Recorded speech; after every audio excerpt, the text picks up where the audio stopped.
Untuk mengetahui informasi terkini terkait penemuan jenazah di Pulau Gadung, Jakarta Timur, sudah ada jurnalis Kompas TV, Abel Insani dan juru kamera Veriska Immanuel di Polsek Pulau Gadung. Abel, untuk saat ini apakah pihak kepolisian telah memberikan informasi terkait dengan penyebab kematian dari jenazah yang ditemukan di atas plafon? Belum ada informasi terbaru untuk saat ini, Juno dan juga saudara, dan hari ini juga kami masih menunggu terkait dengan update terbaru dari polisian, khususnya dari Polsek Pulau Gadung terkait dengan penemuan jenazah yang ada di plafon di sebuah gudang, tepatnya ada di gudang di Jakarta Timur. Memang betul sekali bahwa dari Polsek Pulau Gadung ini ada laporan terkait dengan ditemukannya jenazah yang ada di plafon, yang kemudian ini pada hari Selasa malam dilakukan identifikasi oleh pihak dari Polsek Pulau Gadung.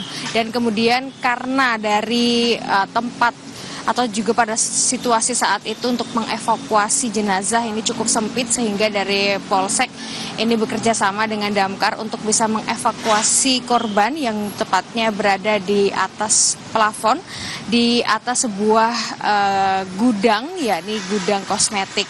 Sebenarnya kalau dari pihak polisi tadi sudah menyebutkan bahwa untuk korban sendiri dengan identifikasinya adalah seorang laki-laki berumur 39 tahun, di mana sebenarnya ia merupakan seorang pekerja lepas, dan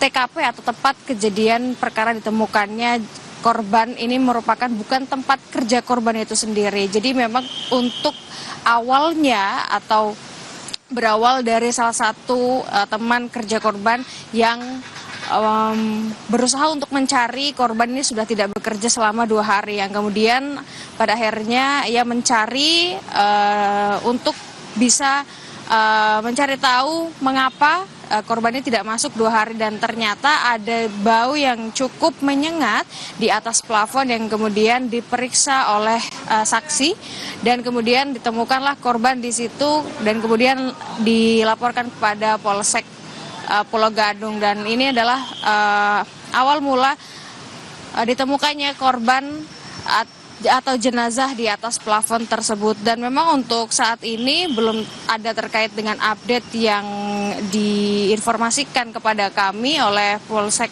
dari Pulau Gadung, tetapi memang untuk dugaan sementara ini korban tersetrum karena melihat kondisi dan juga situasi pada saat ditemukan juga korban ini terlilit kabel, dan salah satu dari bagian tubuhnya menempel pada besi yang ada di situ. Dan ini juga masih dugaan, Juno dan juga saudara, polisi masih terus menyelidiki terkait dengan penyebab pasti dari kematian korban dan yang jenazahnya ditemukan di plafon sebuah gudang kosmetik di Jakarta Timur. Kembali ke Anda, Juno. Baik, kita nantikan bagaimana pengusutan terkait dengan penyebab kematian jenazah yang ditemukan di atas plafon di pabrik kosmetik di kawasan Jakarta Timur. Terima kasih Abel Insani dan juru kamera Veriska Immanuel dari Polsek Pulau Gadung, Jakarta Timur.